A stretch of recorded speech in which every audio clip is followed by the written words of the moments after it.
جب انسان کے دل پر اللہ کا خوف طاری ہوتا ہے اور یہ تصور قائم ہو جاتا ہے کہ ایک دن مجھے مرنا ہے اور رب کے حضور حاضر ہونا ہے اور مجھے ایک ایک عمل کا جواب دینا ہے، تو رب کے حضور کھڑے ہونے کا جب تصور قائم ہوتا ہے تو پھر بندہ گناہ نہیں کر سکتا۔ جب بھی گناہ کرنے لگتا ہے اس پر یہ تصور قائم ہوتا ہے کہ میں رب کو کیا جواب دوں گا، تو پھر اس کے لیے بہاریں ہیں، اس کے لیے جنت کی بشارتیں ہیں کہ جو رب کے خوف کی وجہ سے گناہوں سے بچ جائے، باوجود قدرت کے گناہ نہ کرے، اس کے لیے جنت کی بشارتیں ہیں۔ وَلِمَنْ خَافَ مَقَامَ رَبِّهِ جَنَّتَانِ، اور جو اپنے رب کے حضور کھڑے ہونے سے ڈرے اس کے لیے 2 جنتیں ہیں۔ فَبِأَيِّ آلَاءِ رَبِّكُمَا تُكَذِّبَانِ، تو اے گروہ جن و انس، تم اپنے رب کی کون کون سی نعمتوں کو جھٹلاؤ گے۔ ذواتا افنان، دونوں باغ بہت ساری شاخوں والے ہوں گے، یعنی اس میں بے حساب درخت ہوں گے۔ فَبِأَيِّ آلَاءِ رَبِّكُمَا تُكَذِّبَانِ، اے گروہ جن و انس، تم اپنے رب کی کون کون سی نعمتوں کو جھٹلاؤ گے۔ فِيهِمَا عَيْنَانِ تَجْرِيَانِ، ان میں 2 چشمے بہتے ہیں۔ فَبِأَيِّ آلَاءِ رَبِّكُمَا تُكَذِّبَانِ، اے گروہ جن و انس، تم اپنے رب کی کون کون سی نعمتوں کو جھٹلاؤ گے۔ حضرت عمر رضی اللہ تعالیٰ عنہ کے دور مبارک میں ایک نوجوان کا واقعہ ہوا، اور یہ واقعہ جب بھی سورہ رحمان کی تفسیر ہوتی ہے ہم سماعت کرتے ہیں، اور یہ واقعہ بھی ان واقعات میں سے ہے کہ جتنی دفعہ سنے یہ ہدایت دیتا ہے، دل کو نرم کرتا ہے کہ آپ سوچیں وہ نوجوان کیسا عبادت گزار ہوگا کہ امیر المومنین قطعی جنتی صحابی رسول حضرت عمر اس کی عبادتوں سے اور اس کی تقوی اور پرہیزگاری سے متاثر تھے۔ وہ نوجوان رات اللہ کی عبادت کرتا اور پھر اپنے والد کی خدمت کرتا۔ وہ بڑا نیک پرہیزگار تھا، نگاہوں کی حفاظت کرنے والا، تو اسے بہکانے کی کوشش کی گئی، اس نے اپنی نگاہوں کی حفاظت کی۔ ایک دن غلطی سے نگاہ پڑ گئی اور شیطان کا حملہ ہوا، چند قدم وہ چلا، فوراً اللہ رب العالمین کا خوف طاری ہوا اور یہ تصور قائم ہوا کہ میں رب کے حضور جب کھڑا ہوں گا تو میں کیا جواب دوں گا۔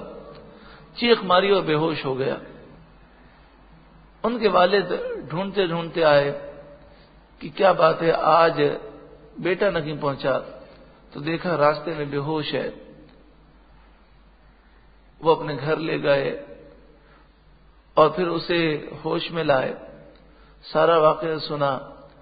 جب وہ اسی مقام پر پہنچا سناتے سناتے پھر خوف خدا کا غلبہ ہوا اور اب چیخ ماری تو دم نکل گیا، اس کی تدفین ہو گئی۔ حضرت عمر رضی اللہ تعالیٰ نے اس نوجوان کو دیکھا کرتے تھے اور اس کے زہد و تقوی سے آپ متاثر تھے۔ آپ نے دیکھا یہ نوجوان نظر نہیں آتا، تو آپ نے کہا کہ آج وہ نماز میں نظر نہیں آیا، کیا بات ہے؟ تو لوگوں نے کہا اس کا تو انتقال ہو گیا اور اس کی تو تدفین بھی ہو گئی۔ تو حضرت عمر نے کہا کہ مجھے کیوں اطلاع نہ دی، میں اس نیک متقی نوجوان کی نماز جنازہ ادا کرتا۔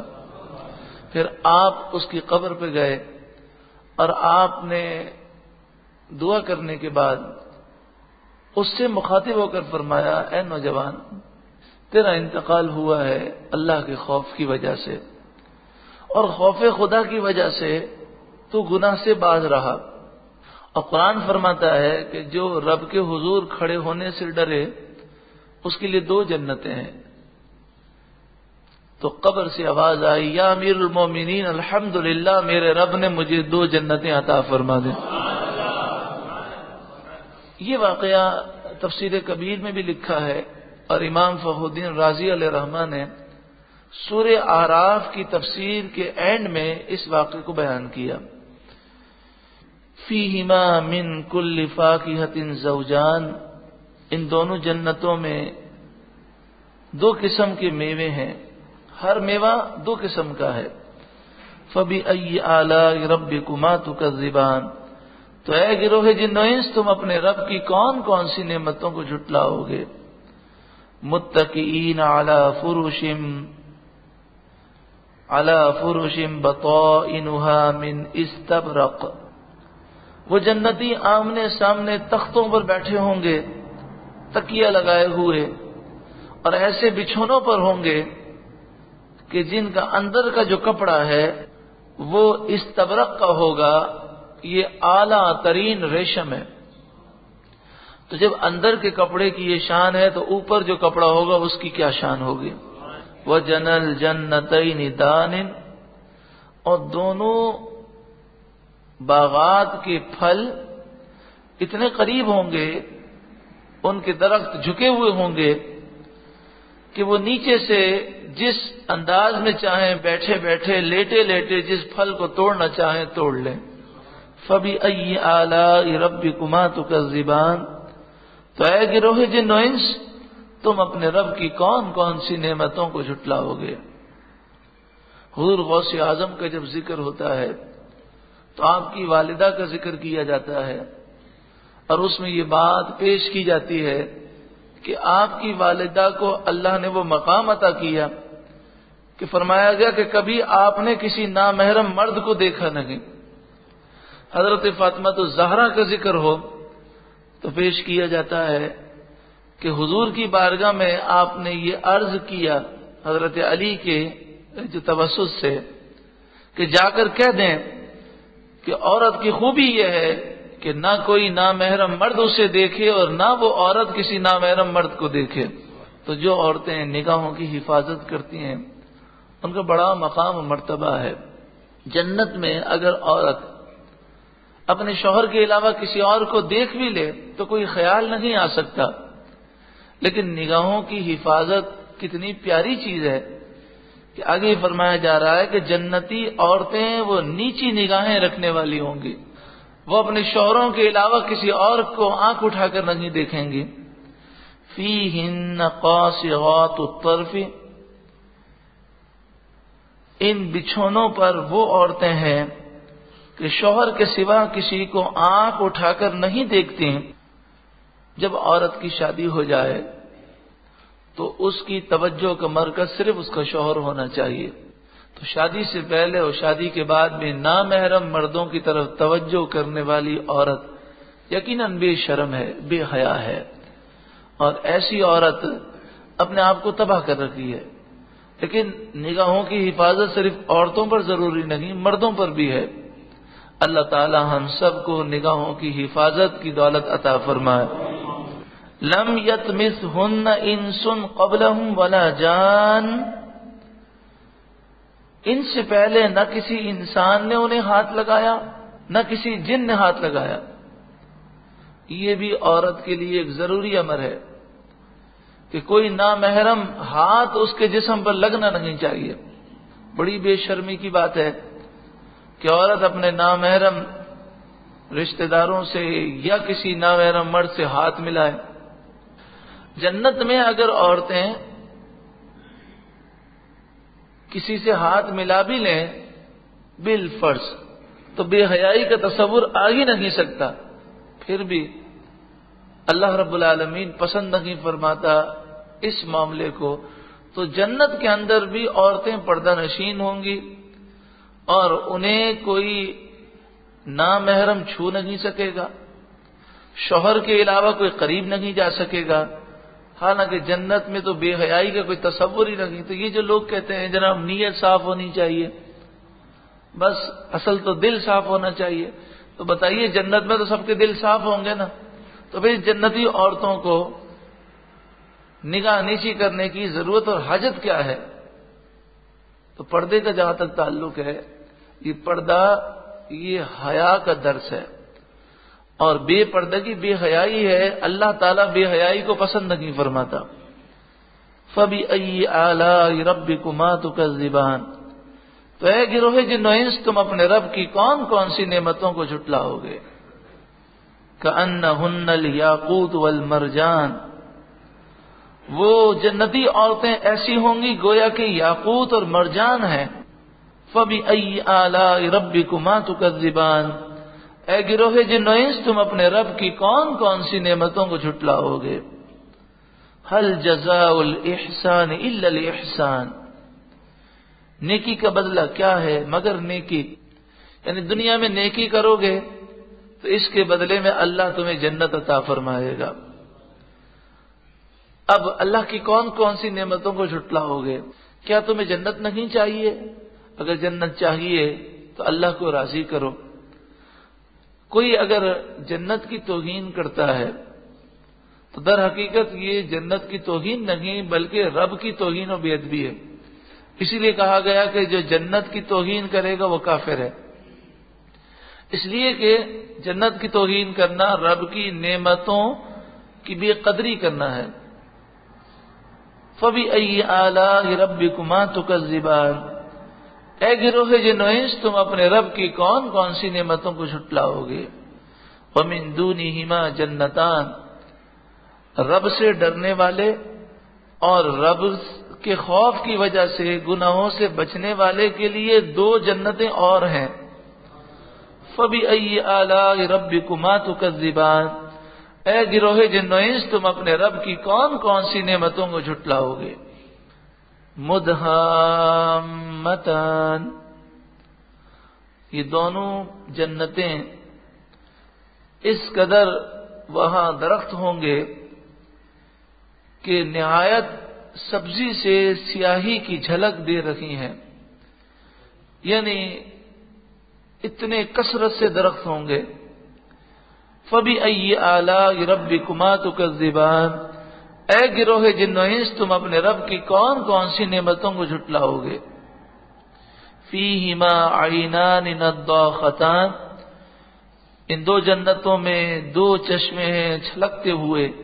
فَبِأَيِّ آلَاءِ رَبِّكُمَا تُكَذِّبَانِ، اے گروہ جن و انس تم اپنے رب کی کون کون سی نعمتوں کو جھٹلاؤ گے؟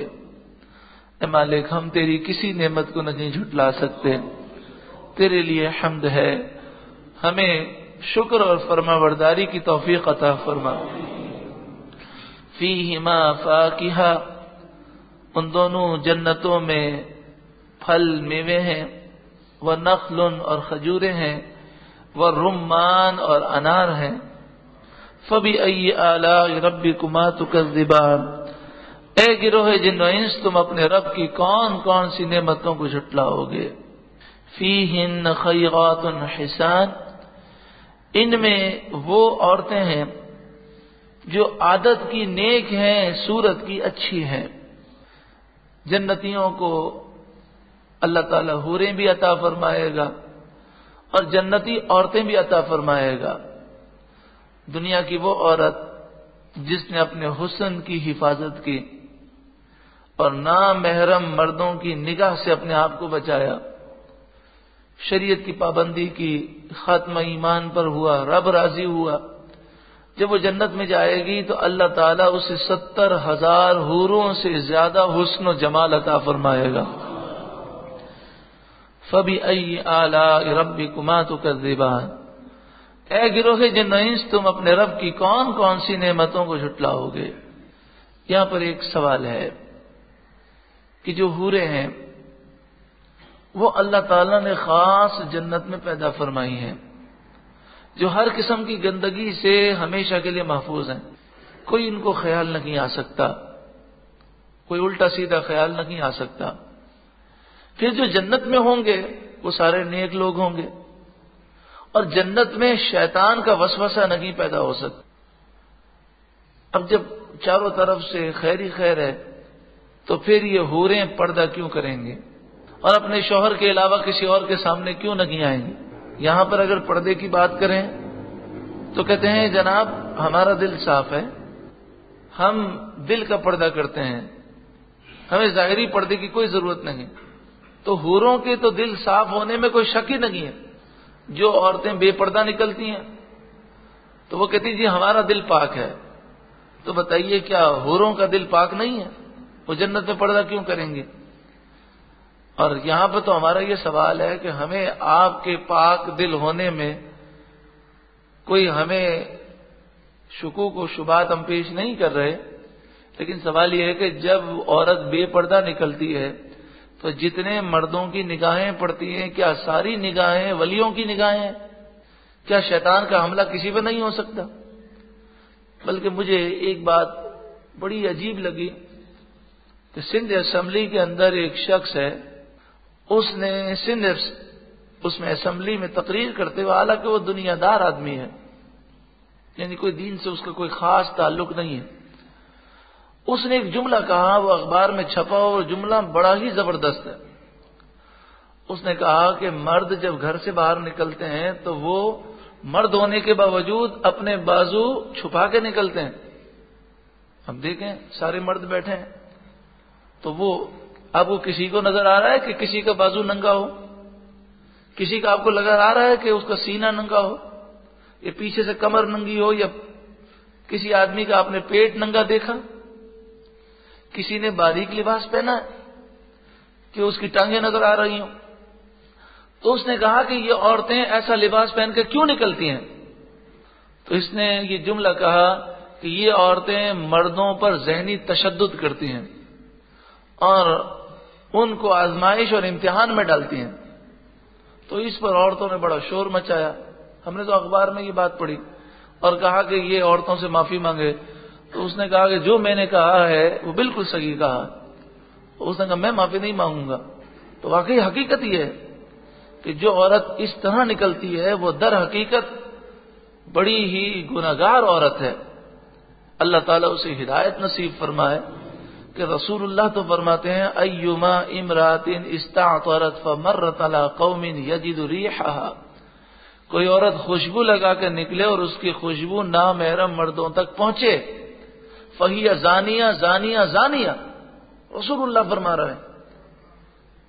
تو آپ سوچیں صرف خوشبو پہنچے تو رسول اللہ اسے فرماتے ہیں فہی زانیہ زانیہ زانیہ. تو جو عورت سر کے بالوں کو کھول کر یا بازو کو ننگا کر کے یا دیگر جس طرح اس اخبار میں اس نے کہا، تو جیسی ایسی حالت میں عورت نکلے گی تو وہ در حقیقت کتنا غضب کا مستحق ہوگی. تو یہ صرف شیطانی باتیں ہیں، دل صاف ہے. اللہ اور اس کے رسول کا جو حکم ہے وہ عمل کرنا ہے. تو پردے کا تعلق اس سے نہیں ہے کہ دل خراب ہو تو پردہ کرنا ہے. بتائیے صحابہ کرام تو نیک ہیں، اور کیسے نیک ہیں کہ سارے ولی جمع ہو جائیں تو صحابہ کرام کے نالین مبارک سے لگنے والی مٹی کے برابر نہیں ہو سکتے، اتنا بلند درجہ ہے. لیکن صحابیات نے اور ازواج مطہرات نے ان سے بھی پردہ کیا. تو پردے کا تعلق یہ نہیں ہے کہ جو نیک آدمی ہے اس سے پردہ نہیں اور جو گناہگار ہے اس سے پردہ، یہ شریعت کا حکم ہے. تو فرمایا حور مقصوات فی الخیام، حوریں خیموں میں پردہ نشین ہیں، وہ خیموں میں پردہ نشین ہوں گی اور ان کے شوہر کے علاوہ کوئی حوروں کو دیکھ نہیں سکے گا. فَبِأَيِّ آلَاءِ رَبِّكُمَا تُكَذِّبَانِ، اے گروہ جن و انس تم اپنے رب کی کون کون سی نعمتوں کو جھٹلاؤ گے. لم یطمثہن انس قبلہم ولا جان، ان سے پہلے نہ کسی انسان نے انہیں ہاتھ لگایا نہ کسی جن نے. عقید جہاں صلی اللہ علیہ وآلہ وسلم سے بڑھ کر تو کوئی مخلوق میں پاک نہیں، ان کے برابر بھی کوئی نہیں، اور ان کی پاکی کے مقابلے میں ساری پاکیاں جمع کی جائیں تو وہ ذرے تک بھی نہیں پہنچتی. لیکن حضرت عائشہ فرماتی ہیں کہ رسول اللہ عورتوں سے بیعت لیتے تو مردوں سے بیعت لیتے تو ہاتھ پکڑ کے بیعت لیتے، لیکن عورتوں سے بیعت لیتے تو رسول اللہ عورتوں کے ہاتھ کو ہاتھ نہ لگاتے. اور زندگی میں کبھی بھی رسول اللہ نے نامحرم عورت کو ہاتھ نہیں لگایا، حالانکہ حضور تو پاکوں کے سردار ہیں. تو پھر ہم اپنے کزن سے، چاہے وہ چچا ذات ہو، خالہ ذات ہو، ماموں ذات ہو، پھوپھی ذات ہو، اس کزن خاتون سے ہم ہاتھ کیسے ملا سکتے ہیں؟ نامحرم عورت کہ ہاتھ میں ہم اپنا ہاتھ کیسے دے سکتے ہیں کہ رسول اللہ صلی اللہ علیہ وآلہ وسلم جو پاکوں کے سردار ہیں انہوں نے بھی اجتناب کیا، ہمیں انہوں نے سکھا دیا کہ کبھی بھی یہ کام مت کرنا۔ رسول اللہ صلی اللہ علیہ وآلہ وسلم نے فرمایا کہ جہاں مرد اور عورت تنہا ہوتے ہیں تیسرا شیطان ہوتا ہے۔ کسی بھی نامحرم عورت کے ساتھ تنہائی یہ حرام ہے، جہنم میں لے جانے والا کام ہے، لیکن کیا اس کی طرف توجہ دی جاتی ہے؟ فَبِأَيِّ آلَاءِ رَبِّكُمَا تُكَذِّبَانِ، اے گروہ جن و انس تم اپنے رب کی کون کون سی نعمتوں کو جھٹلاؤ گے؟ متکئین علی رفرف خضر، جنتی آمنے سامنے تکیہ لگائے بیٹھے ہوں گے سبز بچھونوں پر، وعبقری حسان، اور خوبصورت چاندنیوں پر۔ فَبِأَيِّ آلَاءِ رَبِّكُمَا تُكَذِّبَانِ، اے گروہ جن و انس تم اپنے رب کی کون کون سی نعمتوں کو جھٹلاؤ گے؟ تبارک اسم ربک ذی الجلال والاکرام، بڑی برکت والا ہے تمہارے رب کا نام جو عظمت اور بزرگی والا ہے۔